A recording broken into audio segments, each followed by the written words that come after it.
Welcome, everyone. Today, we're doing a deep dive specifically for you, especially if you're just starting out with English. That's right. Think of this as your guide to getting up to speed quickly, but without feeling totally swamped. Yeah, that's the goal.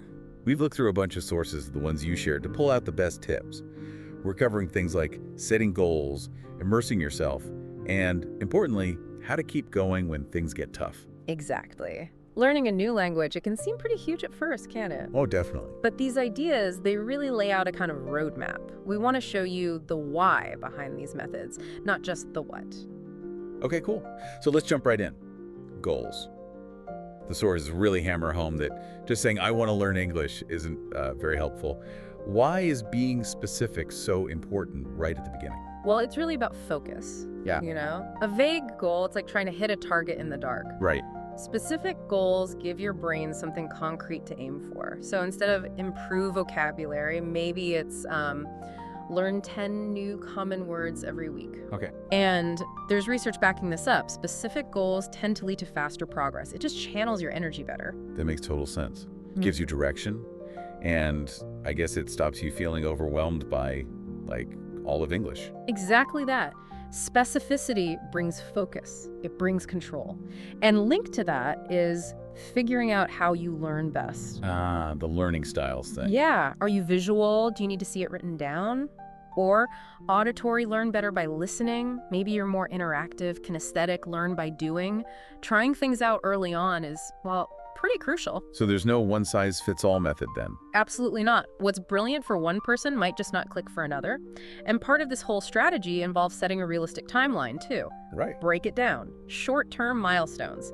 And, this is important, celebrate the small wins. Oh yeah, gotta celebrate. Otherwise it feels like you're getting nowhere. Totally. It keeps the motivation up, shows you're actually moving forward. And to keep moving, you need a plan, a structured one. The sources really emphasize balancing things, listening, speaking, reading, writing, and doing a little bit every day, consistently. That's way better than, say, one massive study session once a week. Like watering a plant little and often. That's a perfect analogy, actually. It helps those new connections in your brain really take root, become long-term memory. Okay, so we've got clear goals, we're thinking about our style, we've got a plan.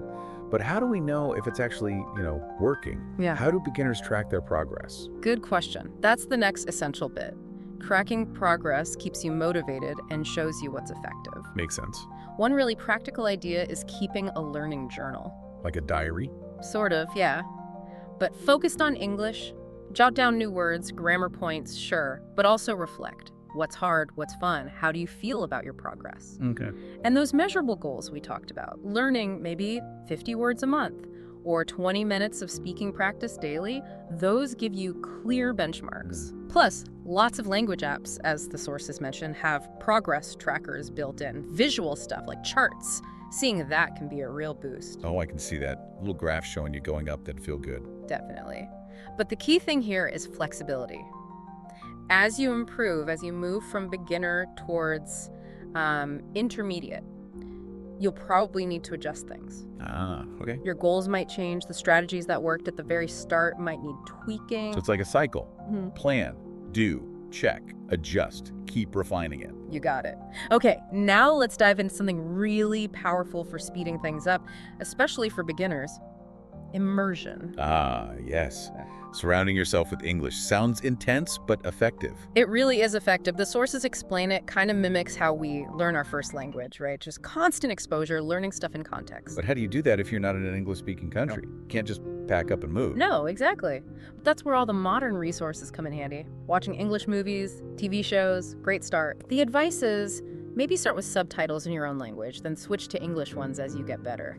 And pick stuff you actually like. That's key, isn't it? Yeah. If you enjoy it, you'll stick with it. The sources mention things like Toy Story, Harry Potter. Yeah, accessible stuff, clear language, engaging plots. And it's not just watching, listening is huge too. Okay. Radio, podcasts for learners like 6 Minute English or Luke's English Podcast, YouTube channels like BBC Learning English, loads out there. And they expose you to different accents too, right? Which is important. Super important. You get used to different speeds, different ways of speaking. Many of these resources also tailor content for learners. Slower speech, simpler words to start. Right, build confidence. Yeah. Okay, so watching, listening, What else? How do we make our environment more English? Some really simple practical things. Change your phone language to English. Your computer, social media. That's clever. Yeah, it creates these tiny learning moments all day long. Label stuff around the house. Put a label saying spoon on the spoon drawer. I like that. Constant little reminders. Exactly. And music. Listen to English songs, look up the lyrics. The melody can actually help you remember words. For reading, start simple. Kids' books, special ESL readers, even ads or short articles. So it's about weaving English into your everyday life, hitting different senses. Precisely. Visual, auditory, little interactions. It all helps embed the language. Okay, let's talk vocabulary. Words are pretty crucial, obviously. How do beginners build that up without just memorizing endless lists? Well, there's a really encouraging statistic in the sources. Knowing the top 2,000 most common words, that lets you understand something like 80% of everyday English text. Yeah, 80%. Okay, 2,000 sounds like a lot, but maybe manageable if it gets you that far. It's a really efficient target, so how to learn them? A vocabulary notebook is still a great tool. Right. Write the word, a simple definition, maybe a sample sentence showing how it's used, a synonym. And how you organize it. Alphabetical. Could be. Or by theme food words together, travel words together. That helps build connections. Using little pictures or memory tricks can help too. Okay. And review is vital. Spaced repetition is the key here. Reviewing words at increasing intervals just before you naturally forget them. Spaced repetition. Sounds efficient. It really is. And don't just read lists. Use the words. Make your own sentences. That active engagement makes them stick. Aiming for, say, 5 new high-frequency words a day, totally doable. 5 a day. Yeah, that feels sustainable. Exactly. Consistency over cramming. Now, another angle on vocab is learning in context. Tell me more. Instead of just the word and its definition, you learn it from how it's used in a sentence or paragraph you're reading. Oh, okay. Pay attention to the words around it, collocations, those words that just naturally go together, like make a mistake, not do a mistake, and the grammar. So you're learning the word and how it fits into the language. Precisely. More intuitive. The sources also mention word families like help, helper, helpful. Learn one and the others become easier. Yeah, that's efficient, like getting 3 for the price of 1. Kinda. And knowing common prefixes and suffixes like un or able helps you guess unfamiliar words. Plus, tech helps massively here. Flashcard apps like Anki or Quizlet often have spaced repetition built in. Right. For beginners, focus on concrete stuff. Nouns you can see, basic verbs, simple adjectives, the building blocks. Okay, building blocks acquired. But then comes the scary part for many, actually speaking. How do we tackle that? Yeah, it can be intimidating, can't? But it's absolutely essential. You only get better at speaking by speaking. Easier said than done sometimes. True. But you gotta start. Finding people to practice with is key. Language exchange apps like Tandem or HelloTalk are great for that. Where you teach them your language, they teach you English. Exactly. Or look for local meetups. Even short, simple chats build confidence. And you get instant feedback, which is invaluable. Yeah, the feedback loop. Another technique mentioned is shadowing. Shadowing. Yeah, you listen to someone speaking English, a short clip, and you repeat it immediately, trying to copy their pronunciation, rhythm, intonation. Huh. Interesting. Like mimicking. Pretty much. Start with short sentences. It trains your mouth and ears together, gets you used to the flow. Okay, but what about the anxiety? That fear of making mistakes when you speak. It's a real block for people. It really is. The sources suggest a few things. Prepare some basic phrases beforehand. For common situations, introducing yourself, asking simple questions. That helps. Right, a safety net. Exactly. And practice with supportive partners who get that you're learning. Focus on getting your message across, not on being perfect.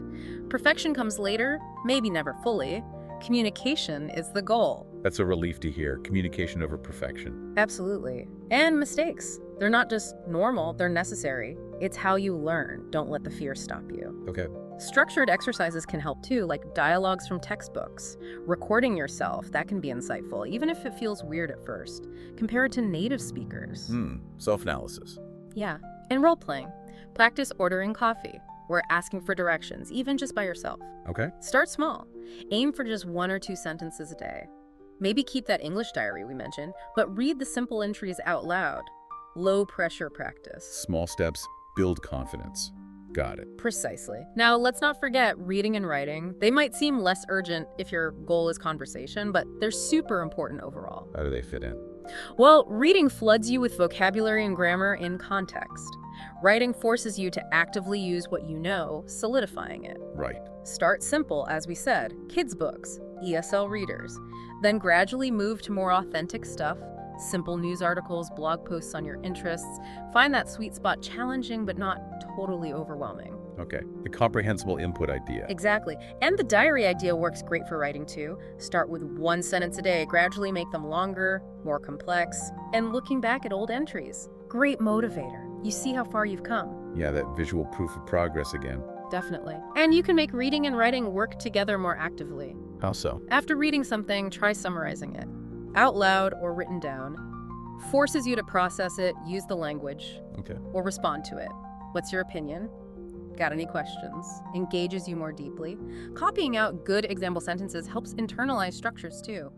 Later, try changing them, making them your own. So, moving from passive understanding to active production. That's the goal. And remember, technology, instant dictionaries, text-to-speech, to hear pronunciation, grammar checkers, they're all massive helps for reading and writing. There are even platforms to get feedback on your writing. It's incredible it's available now, really. It truly is.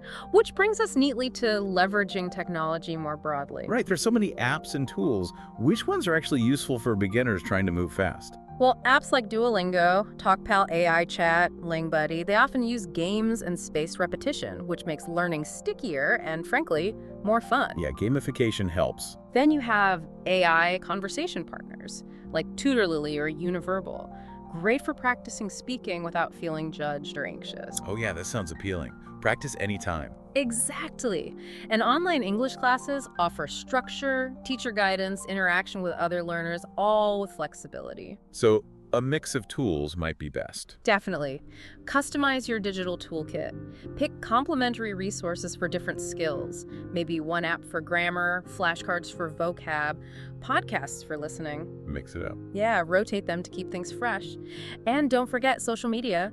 Follow English content creators you like, join English-speaking communities, see the language used naturally. Integrate it into what you already do online. Exactly. Plus, many apps track your progress, give you data, see where you're strong or you need more work, helps you optimize your study time. Like your own little learning dashboard. Pretty much. Okay, through all of this, Yep. maintaining motivation and consistency, that's the real challenge, isn't it? It absolutely is. Easy to start strong, harder to keep going.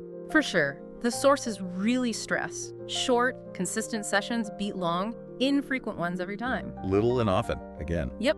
Try to weave practice into your routine. Podcast on the commute, vocab review in cues. Celebrate those small wins we talked about. Really notice them. Write them down maybe.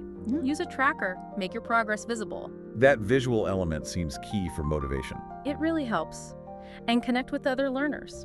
Find a community, online or offline. Accountability, support, sharing tips. It makes a huge difference. You're not alone in it. Good point. Power numbers. Definitely. And finally, be ready for plateaus. Ah, yes.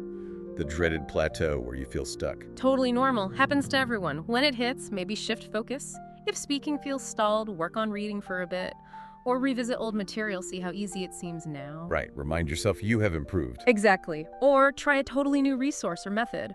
Shake things up. Connect with English culture, music, films, books. Find things you genuinely enjoy that can reignite the spark. Makes sense. And just set realistic expectations. It's a journey, not a race. There's no finish line you cross and suddenly you know English. It's ongoing. That's a really important mindset shift. A marathon, not a sprint. You got it? Wow, okay. This has been incredibly useful. So, boiling it all down, accelerating your English learning as a beginner is about, well, a smart mix, isn't it? It really is. Clear goals, structured learning, immersing yourself, building vocabulary strategically, practicing speaking even when it's scary, using reading and writing, leveraging tech smartly. And crucially, staying consistent and motivated, celebrating the journey. Right, and the sources emphasize that even tiny daily actions add up massively over time. Absolutely. Learn a few words, write one sentence, try a short chat. It all compounds. It really does. And don't forget, language is social. Find ways to connect and communicate. Definitely. So, maybe a final thought for everyone listening. What if you deliberately created just 1 hour each day that was fully English? Switched your phone, put on English music, tried to actually think in English for that hour. How might that alone change your progress over the next few weeks? Something to ponder.